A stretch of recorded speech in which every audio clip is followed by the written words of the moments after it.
Bonjour à tous, bienvenue à l'atelier Énéagramme. La structure 1 Énéagramme aujourd'hui articulée avec les blessures. Quelles sont les blessures que l'on peut de bon cœur associer à cette structure? Alors les 5 blessures, vous savez, il y a la blessure de rejet, la blessure d'abandon, d'injustice, d'humiliation et de trahison. Et donc on va regarder les 4 blessures que l'on peut assez simplement rattaché à chaque structure énéagramme. Alors, on peut souffrir des 5 blessures, même si chaque blessure n'est jamais active en même temps et que certaines blessures sont en dormance pendant une période plus ou moins longue. Ce que j'ai cru voir au cabinet aussi, c'est que les blessures travaillent souvent en paire, par paire. C'est-à-dire que la blessure d'humiliation, par exemple, qui est peut-être la blessure la moins évidente à reconnaître des 5, déjà parce que ce mot ne nous parle pas, et puis qu'elle peut prendre 2 aspects différents. Elle peut toucher, on pourrait dire, à la propreté et au fait d'avoir été lourdement contrôlée aussi. Donc cette blessure d'humiliation va pouvoir s'associer avec la blessure d'injustice. On va en parler bien évidemment dans cette vidéo. Et donc ça peut aussi s'associer avec la blessure d'abandon, la blessure de rejet et la blessure de trahison. Et ça va donner des comportements bien différents, des attitudes bien différentes. Donc c'est toujours important de connaître finalement isolément, de manière isolée, chaque blessure. Et on va dresser un petit portrait très simple des 5 blessures avant de commencer. Mais saisir que peut-être que une blessure, encore une fois, la regarder de manière isolée, c'est pas si simple que ça. Parce que la vie, si vous voulez, sur le plan manifesté, elle est en mouvement en permanence. Et un profil énéagramme est en mouvement. C'est-à-dire au sein d'une même journée, vous pouvez vivre une désintégration légère, une évolution. Vous pouvez pencher vers votre élan 9 quand vous êtes de structure 1, parce que vous êtes en réunion et qu'à un moment donné, vous n'avez pas forcément à prendre la parole. Et puis, quand vous retrouvez votre enfant le soir, vous passez avec votre élan 2, avec cette envie de le changer. Donc, si vous découvrez l'énéagramme, j'espère que ça sera... Parce que cet atelier est destiné à tous. Voilà, donc il n'y a pas de niveau. Et personne mieux que vous peut comprendre le profil 1. Si vous êtes 1, personne mieux qu'un 6 peut parler d'un 6, je le dis parfois. Personne mieux qu'un 4 peut parler d'un 4. Ça devrait être un droit de naissance que de connaître l'énéagramme. C'est pourquoi je partage totalement gratuitement toutes les informations que j'ai pu, j'allais dire, acquérir. C'est pas vraiment acquérir, mais ça m'a, on va dire, amusé. C'était nécessaire aussi pour mon activité au cabinet de mettre à plat le mental. C'est-à-dire que si on pouvait dépasser l'identification mentale, des fois, la vie serait bien plus simple. Et on ne peut pas vraiment abandonner quelque chose que l'on ne connaît pas sous toutes ses facettes. Donc voilà pourquoi, de bon cœur, je vous propose ces vidéos. Donc si vous le souhaitez, on peut toujours faire un rendez-vous individuel, si vous voulez approfondir un aspect, enfin, évidemment, mais c'est pas le but premier. Le but premier de cet atelier, c'est de partager toutes ces informations parce que je garde rien en tête. Et que parfois, je me réfère à mes propres vidéos pour me souvenir d'un aspect que j'avais vu, parce que, si vous voulez, quand vous vivez plus trop à niveau mental, vous n'avez plus vraiment de connaissances. Elles sont disponibles, mais vous ne les avez pas vraiment. Donc 2 raisons, voilà pourquoi je partage, tout simplement parce que 1, déjà ça m'amuse, 2, c'est pour potentiellement vous filer un coup de main parce que ça m'amuse aussi, et cela gratuitement, parce que voilà, je vous demande rien, je vous demande pas de prendre rendez-vous, ouais, vraiment c'est important pour moi de le dire. Et puis ça me permet aussi de me référer à des choses que j'ai cru voir à un instant T au cabinet. Donc allons-y pour la structure 1. Alors, juste avant, si vous voulez, on peut dresser un petit portrait très simple des 5 blessures. Alors, la première blessure, peut-être la plus conséquente de toutes, parce qu'elle en va juste au droit d'exister, du droit d'être sur Terre, presque, pour le dire ainsi, c'est la blessure de rejet. C'est-à-dire, Erika, elle a presque senti qu'elle n'existait pas en fait. Elle ne sait même pas si à l'âge de 15 ans, son père lui a adressé 3 fois la parole. Et puis son père lui a dit, tu sais, je te voulais pas vraiment en fait, tu sais, c'est ta mère qui m'a manipulé. Moi, je voulais pas que tu viennes au monde. Donc si vous voulez, quand vous souffrez de cette blessure de rejet, vous allez pouvoir avoir des comportements qui malheureusement sont extrêmement souffrants. Voilà, on est en mesure malheureusement pour exister, quand on a jeté notre dévolu sur un être, parce que c'est bien souvent ça dont il est question, eh bien pour exister à travers cet être, eh bien malheureusement on va pouvoir adhérer à des points de vue, faire des choses que l'on n'aurait pas fait pour soi. Voilà. Tout ça parce que eh bien, je considère presque que j'ai aucune valeur. C'est la blessure de rejet. Donc ensuite, nous avons la blessure d'abandon, qui est très, très dure aussi parce que eh bien, j'ai senti que je comptais. J'ai peut-être même senti que j'étais aimé, mais à tout moment, on m'abandonne. Et donc, il y a cette sensation profonde de manque. Et donc, je manque littéralement d'amour. Et donc, j'ai besoin eh bien, de combler ce manque. Et malheureusement, là aussi, de mille et une manières, je deviens dépendant de quelque chose pour combler un manque. Voilà. Ensuite, vous avez la blessure d'injustice, et on va la voir aujourd'hui parce que c'est la blessure première que l'on va pouvoir rattacher bien évidemment à la structure 1. La blessure d'injustice, c'est que vous êtes touché dans vos valeurs. C'est-à-dire vous avez une idée assez précise de ce que devraient être les choses, la manière dont elles devraient être faites. Et là, malheureusement, eh bien, on vous piétine tout simplement votre univers. On peut l'exprimer comme ça, parce qu'effectivement, je défends. On va le voir avec la structure 1 énéagramme, je défends eh bien, quelque chose. Je veux améliorer quelque chose et ça serait totalement injuste de me mettre des bâtons dans les roues. Alors je veux soit améliorer une relation, je veux soit améliorer eh bien, mon univers professionnel, améliorer l'état de propreté de ma maison ou m'améliorer moi-même. Voilà. Enfin, ça peut prendre différentes formes. Après, vous avez la blessure d'humiliation qui peut soit toucher au fait d'être malpropre. Il y a souvent des histoires autour du corps, malheureusement, quand on souffre de cette blessure. On ne s'autorise pas vraiment à rêver en grand, on se sent observé. Et donc, souvent, on se dit, c'est ce que disait, je crois, Madame Bourbeau, elle disait il faut gagner son ciel quand on a cette blessure. Voilà. Et c'est vrai que malheureusement, là encore, je dois d'abord aider les autres, parce que malheureusement, j'ai peur d'être libre. C'est la peur la plus importante. Et elle est assez inconsciente, c'est vrai. Mais on va voir que pour la structure 1 énéagramme, c'est assez puissant, cette peur d'être libre. Et donc, naturellement, le fait d'avoir été contrôlé, il faut faire attention de ne pas blesser l'autre, ce qui le fait partir sur son élan neuf. Mais on va revenir dans un deuxième temps sur l'énéagramme. Voilà. Et donc, après, vous avez cette blessure de trahison, un parent. Voilà. Parent du sexe opposé, très souvent, a été reconnu comme défaillant. J'avais des attentes fortes envers un parent. Le papa d'Erika lui avait promis on ira faire du vélo tous les deux, c'est promis.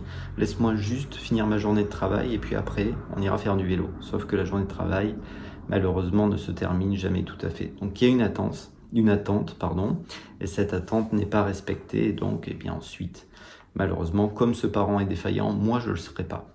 Donc je vais tout contrôler, je vais presque tout dominer, je vais tout prendre en main pour ne pas revivre malheureusement cette blessure que malheureusement m'a fait vivre le parent du sexe opposé, mais parfois ça peut être même son propre le parent du même sexe qui malheureusement est reconnu comme défaillant. Voilà.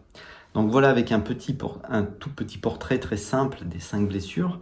Et maintenant, on va essayer de voir qu'est-ce que ça peut donner avec l'énéagramme. Donc, si vous ne connaissez pas l'énéagramme, je ne peux pas en profondeur vous le représenter dans cette vidéo parce que cette vidéo serait trop longue. Et du coup, eh bien, il y a déjà beaucoup de vidéos que j'ai fait sur la structure 1 énéagramme. Rappelons simplement que le 1, eh bien, a un parent normatif très puissant. Dit autrement, il se critique très fort. Il a des valeurs à défendre et surtout, il veut améliorer les choses. Dit autrement et de manière plus claire, il est obsédé par ce qui n'est pas parfait. Peut-être que quelque chose qui est bien fait, il ne porte que très peu d'attention dessus. Par contre, ce qui est mal fait, si cette chose est rentrée dans son cercle de perfection, alors eh bien, il veut le réformer, il veut l'améliorer. C'est ce que je disais tout à l'heure. Donc, blessure première, la blessure d'injustice, parce qu'il y a des règles fortes. Ce qui est vécu, c'est de la colère, c'est de la pression. Mais le 1 involue en 4. Donc il reconnaît plus une forme de tristesse, de mélancolie, d'abandon. En réalité, il abandonne des valeurs qu'il défend parce qu'elles sont trop fortes. Donc on ne devient pas un 4 quand on est de structure 1, c'est juste qu'on va souffrir, on pourrait dire un peu comme souffre un 4, c'est-à-dire que le 4 se sent abandonné, ben là le 1 abandonne ses valeurs. Mais alors la blessure première, qui est rattachée à la structure 1, c'est vraiment l'injustice. Ça fait briller le regard, ça donne il y a un feu. C'est-à-dire le feu est directionnel. Quand vous regardez un feu, il veut se déployer, il veut aller dans une direction. Eh bien, on pourrait dire que le 1 veut aller dans une direction. Et malheureusement, quand ça ne va pas dans le sens qu'il veut, eh bien tout de suite ça grince, c'est difficile pour lui. Alors souvent il ne laisse pas éclater sa colère, parce que se mettre en colère ne serait pas parfait, et qu'il y a ce souci d'être parfait, de s'améliorer. Néanmoins, il ressent souvent une grande pression, et cette pression, elle est retenue, il la retient dans le corps. Donc on dit parfois qu'il y a le feu digestif, voilà, je ne veux pas m'étendre sur certains sujets, mais c'est vrai que malheureusement, nous pouvons tous souffrir de ces émotions qui sont plus ou moins vécues. Blessure première, qui est rattachée à la blessure, au profil 1, l'injustice. Avec son élan 9, le 9 c'est le médiateur, c'est celui qui a tendance à se mettre de côté pour justement ne pas vivre de conflit. Il déteste la compétition, il a du mal à rentrer justement en compétition avec ses propres ressentis intérieurs qui souvent lui disent de s'arrêter. Il a peur de créer du conflit, on pourrait dire, il a peur de s'éloigner des gens qu'il aime s'il prend sa juste place. On parle, le mécanisme de défense premier, c'est la narcotisation. Donc, la blessure qui est rattachée au point 9, c'est l'abandon. Donc là, parfois, il va, même s'il va faire en sorte que ça ne se voit pas, il va avoir un comportement qui lui permet justement de s'arrêter.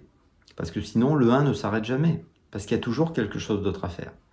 Erika s'était dit que je fais du ménage jusqu'à 8 heures. À 8 heures après, j'arrête, je vais au squash avec les copines. Oui, mais à 8 heures, c'est pas ok, la salle de bain n'est pas terminée. Donc on revient un petit peu sur ce parent normatif qui tape fort sur les doigts et qui souvent l'empêche littéralement de profiter de la vie. Et là, on est en train d'évoquer la blessure d'humiliation, mais on va y revenir tout à l'heure. Donc blessure première, c'est la blessure d'injustice. Voilà, c'est injuste, je vis beaucoup de situations injustes. Mais des choses qui peuvent sembler anodines pour d'autres deviennent importantes. Voilà, tu vois, alors Erika récupère ses enfants à l'école, et là sa cousine, pourtant elle lui avait dit à sa cousine, elle lui avait dit de ne te gare pas devant l'école, tu empêches tout le monde de circuler. Alors c'est vrai qu'elle est devant l'école, mais ça dure qu'un instant. Donc finalement, mais cet instant, elle trouve que c'est déjà trop. Voilà. Et c'est vrai que quand le 1 va mal, il devient rigide, il se ferme. Voilà. Et donc c'est cette fameuse blessure d'injustice. Donc, parfois il abandonne un petit peu son point de vue, parce que c'est souvent quelque chose qui défend intérieurement, et donc parfois quand il est en société, quand il est en réunion, comme je disais tout à l'heure, je crois, eh bien il va potentiellement ne rien dire du tout. Cette blessure d'abandon qui est vécue à travers le point 9, c'est aussi cet instant où je considère que j'ai bien travaillé, donc je m'arrête et puis je vais me mettre dans mon... Oui, je vais me mettre dans mon salon avec un petit verre de rosé, ou 2, ou 3. Enfin, il y a souvent une grande appétence pour le sucre quand on est de structure 1. Donc c'est une manière de lâcher la soupape. On dit parfois que le 1 a une double vie, mais encore une fois, c'est pas forcément une double vie amoureuse. Donc par moment, eh bien, la pression devient trop forte, cette pression qu'il s'imposait, qu'il s'imposait lui-même à travers son parent normatif, cette petite voix critique, il se critique énormément. Bien sûr qu'il critique les autres, vous l'entendez pas, mais il critique les autres, mais il se critique avant tout lui-même. Et à un moment donné, donc quand ça va mal, le 1 involue en 4, donc il va prendre les défauts du 4, et là, il va abandonner des points de vue. Alors vous voyez, c'est pas tout à fait la même chose. Quand il part avec son élan 9, il abandonne une attitude, un comportement, une attitude physique, c'est-à-dire, ah, c'est bon, je m'arrête là, j'ai assez fait de ménage. C'est un exemple, hein, ce n'est qu'un exemple. Et quand il involue en 4, il abandonne des idées.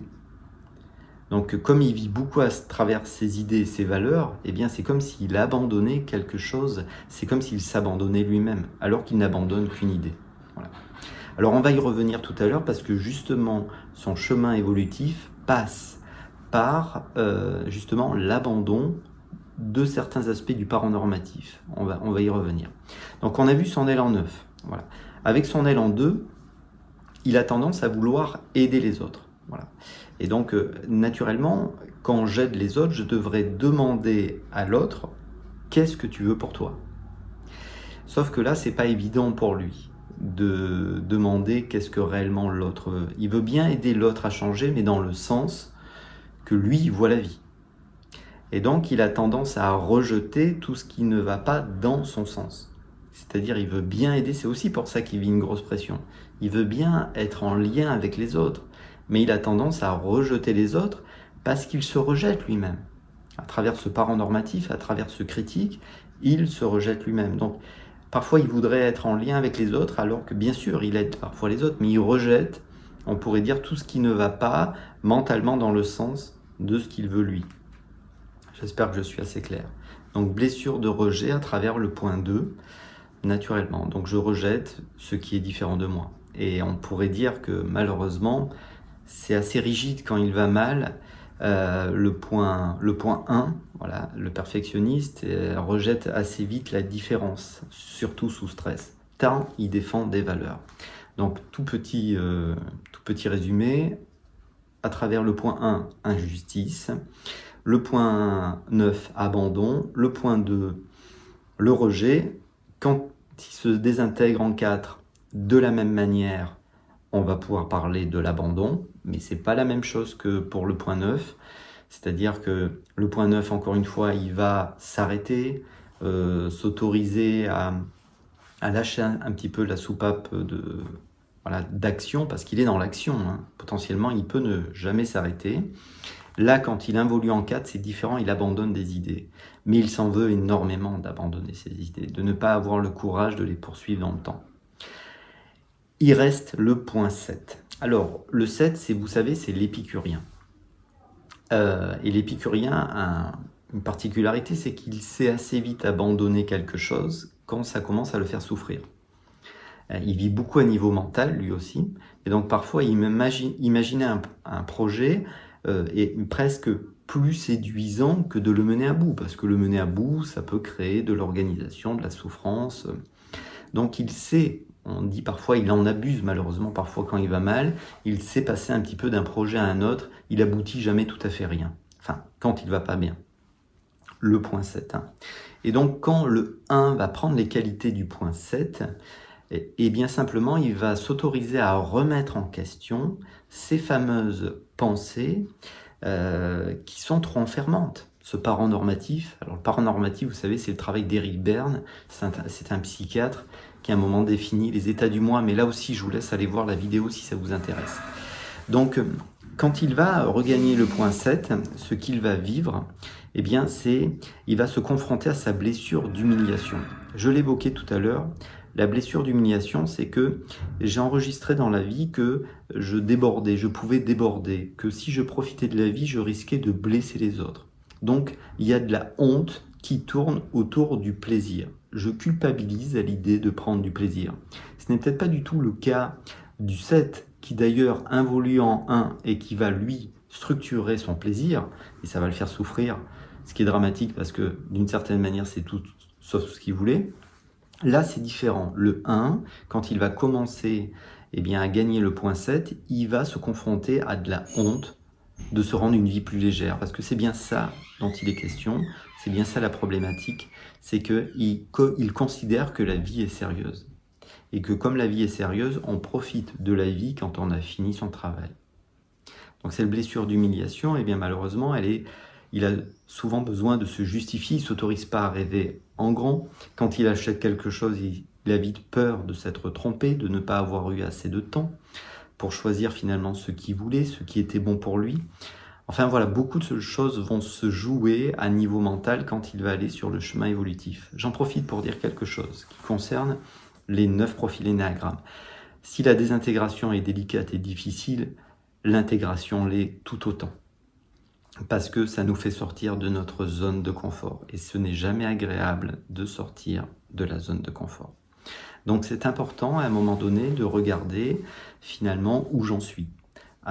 Au cours d'une même journée, je peux par moment aller mal parce qu'il y a un courrier que j'ouvre et je ne m'attendais pas à recevoir ce courrier. Je peux aller bien parce que ma cousine m'a appelé. Je peux être agacé parce qu'elle m'a appelé, elle m'a demandé de l'aide et ça me fait partir sur mon élan 2 et j'ai envie de rejeter naturellement ce qu'elle me demande sans m'en rendre compte en plus. Je peux vite culpabiliser d'avoir bu un verre de rosé de trop, dans l'exemple que j'ai donné. Donc la vie est quelque chose de dynamique et parfois on a enfermé l'énéagramme dans quelque chose de trop serré. Alors, quand cette blessure de rejet cette blessure d'injustice va s'articuler avec cette blessure d'abandon ou de rejet ou d'humiliation, dans le cas du 1, eh bien ça va donner des états internes très subtils et très difficiles à évoquer clairement. C'est toujours très difficile d'exprimer ce que l'on ressent. Et on peut le dire, le 1 ressent beaucoup de choses.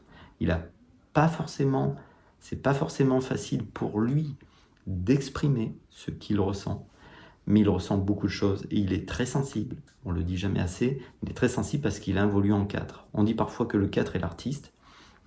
Et c'est vrai qu'il est attiré par les choses artistiques, même si souvent il considère qu'il n'a pas assez de temps pour justement aller vers quelque chose qui l'intéresse, mais il a quelque chose à exprimer d'important.